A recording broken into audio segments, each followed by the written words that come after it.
Good evening, everyone. Welcome to Gradeup's MBA Prep channel. So today we are going to discuss about new IIMs. Right, there are a lot of people who are skeptical about joining the new IIMs. So should one join new IIMs? What are the pros and cons of joining these new IIMs? We shall discuss in this video. Okay. Okay, so when you talk about the new IIM, so you categorize IIM into three categories. The old IIMs, right? The ones in which the tag matters the most, right? And then the new IIMs, and then the baby IIMs. So definitely, baby IIMs are not recommended, right? They would not even be in the top 50 institutes, right? They are much behind. But what about the new IIMs? Should one join the new IIMs, or should one look for a better choice? So we shall evaluate the conditions on which one should target these new IIMs. What are the pros and cons of joining a new IIM? What are the advantages? What are why should one join? Why should not one join? So we will have a we'll have a equivocal view on it, right? So why should one join a new IIM, or if one has some better opportunities, in what cases should one avoid these new IIMs? Okay, so welcome to this session. We have this All India mock, which is from 26th to 28th June. This weekend we're running this mock for CAT 2021. So it's a good time to take a mock test because the notification must be round the corner very soon, right? So you can appear in this mock test and evaluate yourself. Where do you stand uh, in this preparations league, and you can take this test for free, right? So please do register for the test on our website, and you can take it any day between uh, 26th and 28th of June between 12 p.m. to 12 p.m. right? So you can enroll in it for free, right? Okay, so we will talk about these new IIMs today. So first of all, these are the IIMs. There are 20 IIMs in India, right? So these are the old IIMs. These are in the order in which they were created. So IIM Calcutta is the oldest IIM in India, right? Which was established in 1961. The same year IIM Ahmedabad was also established, right? So these popularly known as Blackie, right? And if I talk about these three institutes, these are the top three institutes in India, right? Then you might have a debate between Lucknow, FMS, XLRI, then Kozhikode and Indore might be slightly behind, but yes, definitely in the top 15 institutes in the country, right? Now, these are the new IIMs which were established from 2007 to 11, right? These are called the new IIMs, and these are called the baby IIMs, right? Which are even very recent, and it is not worth joining these, right? At least, I mean, these are not even in the, just for the sake of IIM tag, you should not join these, but these institutes can be targeted. We will see the reasons why one should target, why one should not target. Okay. Now, what are the things that are lacking in these new IIMs? Why do people say that these new IIMs are not good as compared to the old IIMs, the old established IIMs, right? So the first thing is the brand value, right?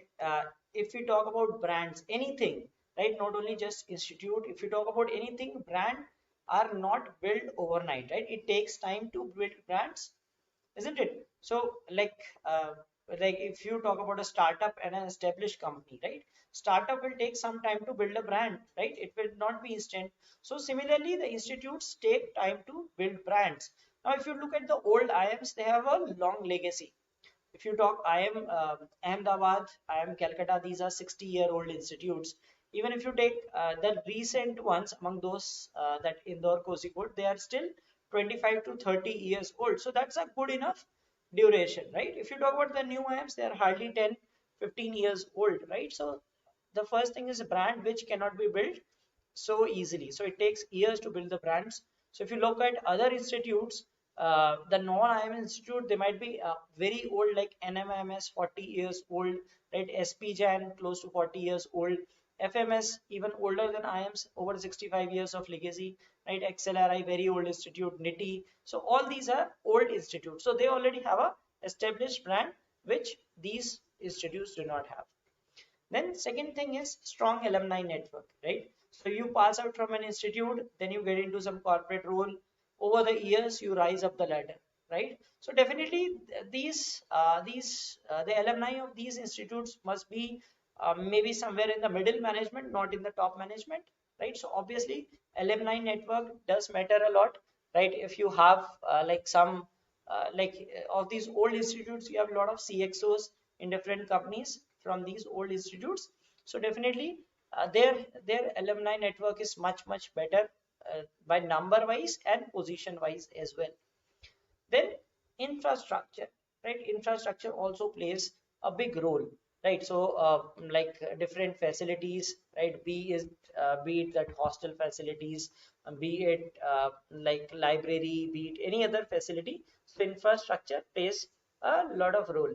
So these IIMs until recently they did not have their own campuses also, right? So recently they have started building the campuses, and I think one or two, I think Ranchi is still yet to complete its campus. Others have recently completed the campus, right? So infrastructure is lacking in these IIMs. Then faculty, right? Faculty is a problem. The best faculties you won't find in these IIMs.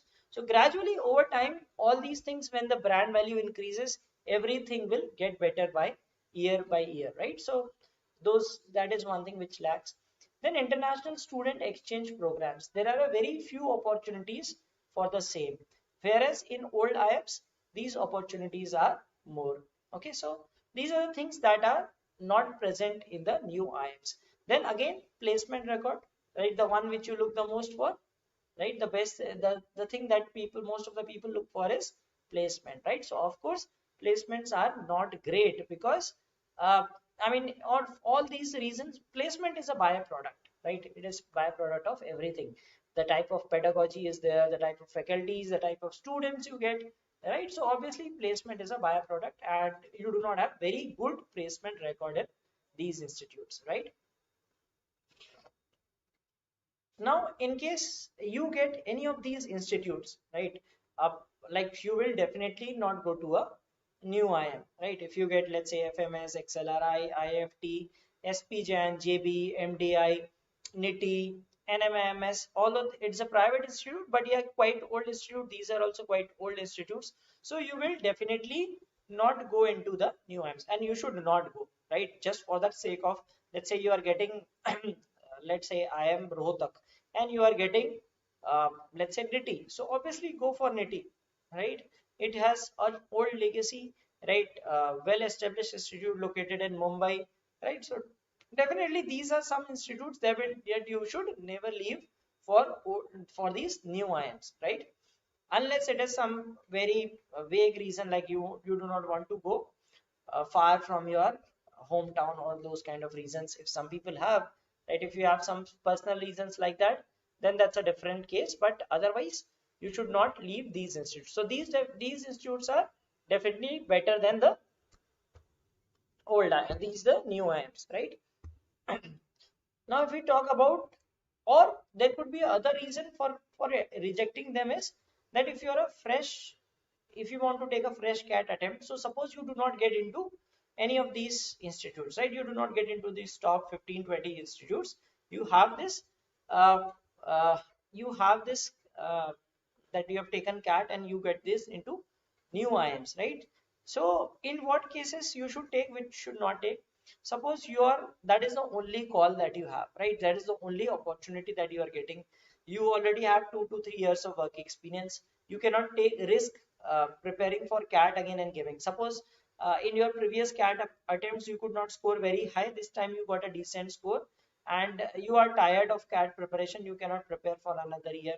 Or let us say you graduated from some average college, you are not earning well, right? And that is again, your attempts are have gone, right? You that maybe this is your third attempt in CAT. In those scenarios you can go for them. But if you're a fresher, right, or you have less than work years of work experience, I would recommend, do not go to these institutes. Instead, try a CAT attempt again, right, with better preparation. And in case you have a strong profile, right, in case you have a strong profile, or like you could not do well in CAT, right, please prepare again and get into a better institute. You will definitely get a better institute, right? It's better to delay the I mean enter 1 year late rather than going to a subpar institute. So definitely you should always try for a better institute, right? So there are people who enter after 3 4 years of work ex as well. So do not think that if you have just 1 year of work ex you are in the hurry of joining these institutes. If you have done well once, you can do better next time and then get into a better institute. Okay. Now, what are some good things about the new apps, right? Everything is not bad. They have something. That is why these are being targeted by students, right? Then first thing is IIM tag. Okay, the tag, maybe it might not be like, obviously for the corporate world it is not a fancy thing right now, but if you talk about, like, if you want to go into a social circle, you say that I am from IIM, right? And if someone says that I am from Niti, people will not recognize the person from Niti. Even if the person he's from IIM, for any, let's say IIM Udaipur, people will recognize, okay, he's from some IIM, right? Yeah, but that is just for social purpose. Yeah, in the long run the IIM tag, see, everything that if people they want that IIM tag, for that it is there, right? So not a big deal, right? But some people target this IIM tag, right? They want that IIM tag on their name. So for that, then they are mentored by old IIMs, right? So that is one good thing that that sets them apart from the private institutes, that they have mentorship given by old IIMs. So that helps in their development, right? Then these have small batch sizes. Okay, so like if you talk about this, right, and compared to them they have small batch prices, so it's a good thing, right? Placement wise it is slightly better thing. Then relatively less fee. If you see the fees of these institutes, maybe 12 lakhs, below 15 lakh, right? It is better to join, let us say if you are getting NMIMS Bangalore, right, which is the second best college through through NMAT, right? uh, Maybe the fees is very high, and you compare and you are getting NMS Bangalore versus IIM Kashipur. So obviously go for IIM Kashipur, right? Because like the fees is less, right? And the batch size is less, batch size is small. So definitely better than some of the private institutes, right? Apart from the ones which I showed you previously, they are definitely better than some of the institutes. They are not bad at all, right? So they might be in the top 50, might not be in the top 20. So generally, like you can say that in the top 30s to 50s. Okay, so these are some of the good things. Then how to evaluate an institute, right? How to get an information about an institute. So first thing is check the alumni, right? Check on LinkedIn. Where are these people working? Which companies are they working? What type of job profiles are they into, right? What are the profiles that they are getting, right? Because that is important to understand that what kind of placements do they have and how has been their career path. Have they grown? See, look at the pass outs of, let's say, 2013, 14, 15. Right now they have been into the industry for at least 6 7 years. So see their path, that how has been their growth, right? So has it been comparable with other institutes? If yes, then yes, you know that, okay, that means the people, I mean, the pedagogy must have been good, other things must have been good, right? The corporates are not biased to other institutes, they are unbiased. So you will get to know those things, right? Then get information about placement records from current students. Let me tell you about placement statistics. What you read in the articles, in the newspapers, in the news, that are not correct placement records, right? The placement records are the placement records are always inflated, right? So if a so you are told the average, they include the international offers as well, right, and other stuff as well, right? So those are always inflated things, right? So please make sure that you do not get carried away by those things, right? So just ensure that,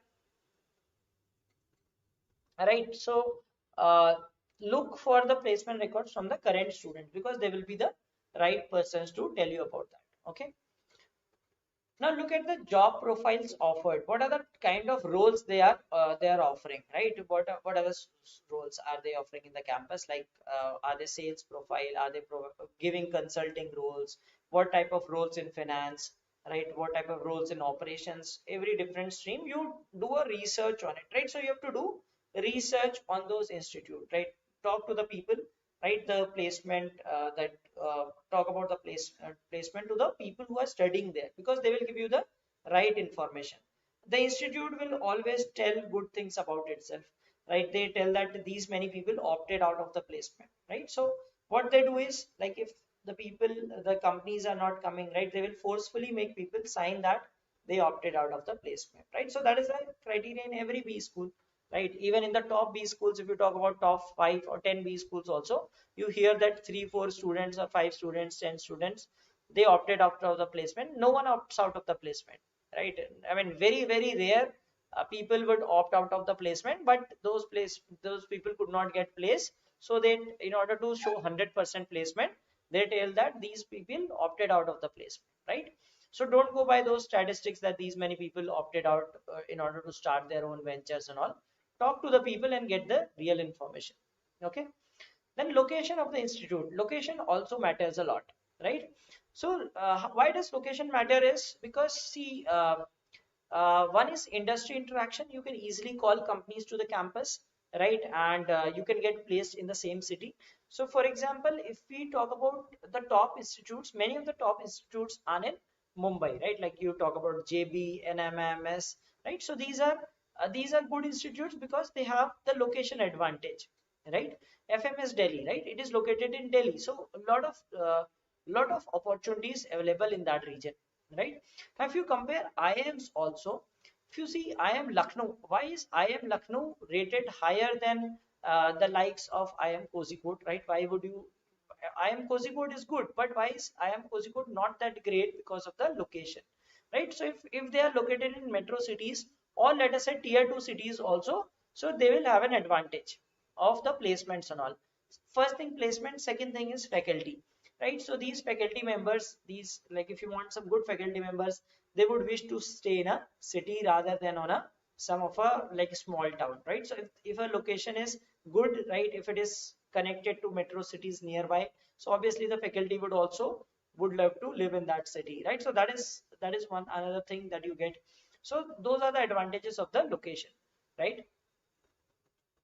Then faculty, right? The quality of faculty, how are the qualified are those faculty? How many research papers have they published, right? So all those things also matter, right? So if the faculty are qualified enough, very learned faculty, so the learning will also be good because, yeah, primary source is through faculty itself, right?